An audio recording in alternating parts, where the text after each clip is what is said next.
ಪ್ರೀತಿಯ ದೇವ ಜನರೆಲ್ಲರಿಗೂ ಯೇಸುವಿನ ನಾಮದಲ್ಲಿ ನಾನು ವಂದನೆಗಳನ್ನ ಸಲ್ಲಿಸ್ತೇನೆ. ಈ ದಿನದಲ್ಲಿ ನಾನು ನಿಮ್ಮ ಮಧ್ಯದಲ್ಲಿ ಬಹಳ ಮುಖ್ಯವಾದಂಥ ಒಂದು ವಿಷಯವನ್ನು ಹಂಚಿಕೊಳ್ಬೇಕೆಂಬುದನ್ನು ನಾನು ಬಂದಿದ್ದೇನೆ. ಯೋಹಾನನ ಬರೆದ ಸುವಾರ್ತೆ 16ನೇ ಅಧ್ಯಾಯ 1ನೇ ವಚನ ಈ ರೀತಿಯಾಗಿ ಹೇಳ್ತದೆ, ನೀವು ಧೈರ್ಯಗೆಟ್ಟು ಹಿಂಜರಿಯಬಾರದು ಎಂದು. ಇದನ್ನೆಲ್ಲ ನಾನು ನಿಮಗೆ ಹೇಳ್ತಾ ಇದ್ದೇನೆ. ಕಾರಣ ಏಕೆಂದರೆ 2ನೇ ವಚನ ಯೇಸು ಹೇಳ್ತಾರೆ, ನಿಮಗೆ ಬಹಿಷ್ಕಾರ ಹಾಕುವರು, ಅದಲ್ಲದೆ ನಿಮ್ಮನ್ನು ಕೊಲ್ಲುವನು ತಾನು ದೇವರಿಗೆ ಯಜ್ಞವನ್ನು ಮಾಡಿದ್ದೇನೆಂದು ನೆನೆಸುವ ಕಾಲ ಬರ್ತದೆ ಎಂಬುದಾಗಿ.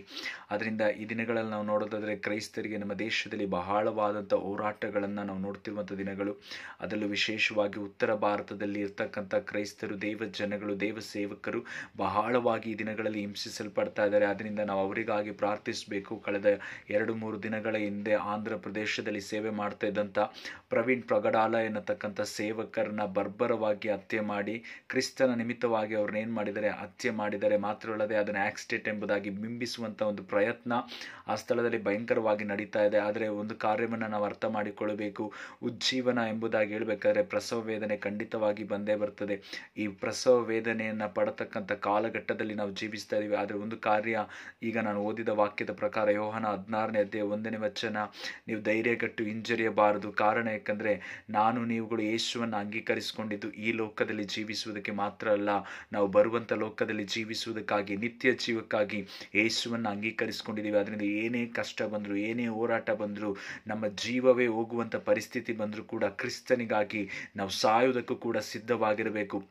ಅನೇಕ ಜನಗಳ ದಿನದಲ್ಲಿ ಪಾಪಕ್ಕಾಗಿ ಸಾಯುವುದಕ್ಕೆ ಅನೇಕ ಜನಗಳಿದ್ದಾರೆ, ಅನೇಕ ದುಷ್ಟ ಕಾರ್ಯಗಳಿಗಾಗಿ ಜೀವ ಕೊಡುವುದಕ್ಕೆ ಅನೇಕ ಜನಗಳಿದ್ದಾರೆ. ಆದರೆ ನೀತಿಯ ನಿಮಿತ್ತವಾಗಿ, ನೀತಿಗಾಗಿ ಜೀವ ಕೊಡುವುದಕ್ಕಾಗಿ ನಾನು ನೀವುಗಳು ಸಿದ್ಧವಾಗಬೇಕಾಗಿದೆ. ಪ್ರೀತಿಯುಳ್ಳ ದೇವ ಜನಗಳೇ, ಇಲ್ಲಿ ವಾಕ್ಯ ಹೇಳ್ತದೆ, ನೀವು ಧೈರ್ಯಗೆಟ್ಟು ಹಿಂಜರಿಯಬಾರದು, ಕಾರಣ ನಿಮ್ಮನ್ನು ಬಹಿಷ್ಕಾರ ಆಗ್ತಾರೆ, ಅದಲ್ಲದೆ ನಿಮ್ಮನ್ನು ಕೊಲ್ತಾರೆ ಎಂಬುದಾಗಿ ಬರೆಯಲ್ಪಟ್ಟಿದೆ. ಇದೆಲ್ಲವೂ ಕೂಡ ದೇವರು 2000 ವರ್ಷಗಳ ಹಿಂದೆಯೇ ನಮಗೆ ತಿಳಿಸಿದಂಥ ಕಾರ್ಯಗಳು. ಅದರಿಂದ ಪ್ರೀತಿಯುಳ್ಳ ದೇವ ಜನಗಳೇ, ಕರ್ತನಿಗಾಗಿ ಜೀವವನ್ನು ಕೊಡೋದಕ್ಕೂ ಕೂಡ ನೀವು ಸಿದ್ಧವಾಗಬೇಕು. ಕಾರಣ ಯಾಕೊತ್ತಾ, ಕ್ರೈಸ್ತರು ಅನ್ನತಕ್ಕಂಥವರು, ನಾನೊಂದು ಕಾರ್ಯವನ್ನು ಹೇಳೋದಕ್ಕೆ ಇಷ್ಟಪಡ್ತೀನಿ. ಕ್ರೈಸ್ತರು ಅಂತ ಹೇಳಬೇಕಾದ್ರೆ ಅವರು ನಿರ್ಜೀವ ವಸ್ತುಗಳಲ್ಲ, ಅವರು ಜೀವ ಉಳ್ಳಂಥ ಕರ್ತನ ಮಕ್ಕಳಾಗಿದ್ದಾರೆ, ಜೀವ ಉಳ್ಳಂಥವರು ಎಂಬುದಾಗಿ ಹೇಳ್ಬೇಕಾದ್ರೆ ನಾವೆಲ್ಲರೂ ಕೂಡ ಬೀಜಗಳು. ಈಗ ಪ್ರವೀಣ್ ಪಗಡಾಲ ಪಾಸ್ಟರ್ ಅವ್ರನ್ನ ಕೊಂದುಬಿಟ್ರು, ಅವರ ದುಷ್ಟರು ನೆನೆಸಿದ್ರು, ದುಷ್ಕರ್ಮಿಗಳು ನೆನೆಸಿದ್ರು, ಆ ವ್ಯಕ್ತಿಯನ್ನು ಕೊಂದರೆ ಕತೆ ಮುಗೀತು ಎಂಬುದಾಗಿ ಇಲ್ಲ. ನೀವು ಹಾಕಿರುವಂಥದ್ದು ಬೀಜವನ್ನು, ಆ ಬೀಜ ಮಣ್ಣಲ್ಲಿ ಹೂಣಲ್ಪಟ್ಟಿದೆ ಅಷ್ಟೇ ಹೊರತು ಅದರ ಕತೆ ಮುಗುದಿಲ್ಲ. ಅದು 1000 ಪಟ್ಟಾಗಿ ಎದ್ದು ಬರಕ್ಕೋಗುತ್ತೆ. ಒಬ್ಬ ಪ್ರವೀಣ್ ಪಾಸ್ಟರ್ ಸತ್ರೆ ಆ ಜಾಗದಲ್ಲಿ ಕರ್ತನು 1000 ಜನಗಳನ್ನು, ಕರ್ತನಿಗಾಗಿ ಇನ್ನೂ ವೈರಾಗ್ಯವಾಗಿರ್ತಕ್ಕಂಥ ದೇವ ಮನುಷ್ಯರನ್ನ ಎಬ್ಬಿಸಕ್ಕೆ ಹೋಗ್ತಾರೆ. ಅದರಿಂದ ಪ್ರೀತಿಯುಳ್ಳ ದೇವ ಜನಗಳೇ, ದೇವ ಮಕ್ಕಳ ಸಾವು ಈ ಲೋಕಕ್ಕೆ ನಷ್ಟವಲ್ಲ, ಅದು ಈ ಲೋಕದಲ್ಲಿ ಬಹಳ ಬಹಳ ಒಂದು ಫಲವನ್ನು ಕೊಡುವಂಥದ್ದಾಗಿರ್ತದೆ. ಆದ್ದರಿಂದ ಪ್ರೀತಿಯುಳ್ಳ ದೇವ ಜನಗಳೇ, ಕರ್ತನಿಗಾಗಿ ನಾವು ಬದುಕುವುದಕ್ಕೂ ಸಿದ್ಧವಿರಬೇಕು, ಕರ್ತನಿಗಾಗಿ ಸಾಯುವುದಕ್ಕೂ ಸಿದ್ಧವಿರಬೇಕು. ಎಷ್ಟೇ ಹೋರಾಟಗಳು, ಎಷ್ಟೇ ಕಷ್ಟಗಳು ಬಂದರೂ ಕೂಡ ಕರ್ತನಿಗಾಗಿ ನಾವು ದೃಢವಾಗಿ ನಿಂತುಕೊಳ್ಳುವಂಥವರಾಗಬೇಕು. ಅದರಿಂದ ಈ ಒಂದು ಸಮಯದಲ್ಲಿ ನಾನು ನಿಮ್ಮ ಮಧ್ಯದಲ್ಲಿ ರಿಕ್ವೆಸ್ಟ್ ಮಾಡ್ಕೊಳ್ತಾ ಇರುವಂಥ ಒಂದೇ ಒಂದು ಕಾರ್ಯ, ಕರ್ತನಿಗಾಗಿ ವೈರಾಗ್ಯವಾಗಿ ಎದ್ದೇಳುವಂಥ ಸೈನ್ಯ ಈ ಒಂದು ದಿನಗಳಲ್ಲಿ ಕರ್ನಾಟಕದಲ್ಲಿ ಬಹಳ ಬಹಳ ಅವಶ್ಯವಾಗಿದೆ.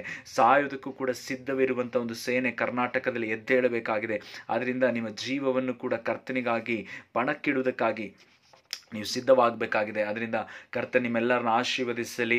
ಈ ಒಂದು ದಿನದಲ್ಲಿ ನಿಮ್ಮನ್ನು ನೀವು ಕರ್ತನಿಗೆ ಒಪ್ಪಿಸಿಕೊಡಿ. ಕರ್ತನ ಸಮ್ಮುಖದಲ್ಲಿ ಏನೇ ಆದರೂ, ನಾನು ಮರಣನೇ ಬಂದರೂ ಕೂಡ, ನನ್ನ ಜೀವವೇ ಹೋಗುವಂಥ ಪರಿಸ್ಥಿತಿ ಬಂದರೂ ಯೇಸುವಿಗಾಗಿ ಸಾಯ್ತೀನಿ ಹೊರತು, ಕಾರಣ ಪೇತ್ರನು ಹೇಳ್ತಾನೆ, ಯೇಸುವನ್ನ ಬಿಟ್ಟು ನಾವೆಲ್ಲ ಹೋಗೋದು, ಆತನಲ್ಲಿ ಮಾತ್ರ ಜೀವ ಕೊಡುವಂಥ ವಾಕ್ಯಗಳಿದೆ ಎಂಬುದಾಗಿ. ಅದೇ ಪ್ರಕಾರವಾಗಿ ನಮಗೆ ಬೇರೆ ಯಾವ ಆಯ್ಕೆಗಳು ಇಲ್ಲ. ಯೇಸು ಒಬ್ಬರೇ ನಮಗೆ ಆಯ್ಕೆ, ಯೇಸು ಒಬ್ಬರೇ ನಮ್ಮ ಅವಶ್ಯಕತೆ. ಆದ್ದರಿಂದ ನಾವು ಬೇರೆ ಎಲ್ಲೂ ಹೋಗೋದಿಲ್ಲ.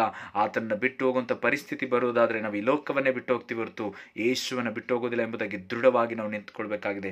ಕರ್ತನ ನಿಮ್ಮೆಲ್ಲರನ್ನ ಆಶೀರ್ವದಿಸಲಿ.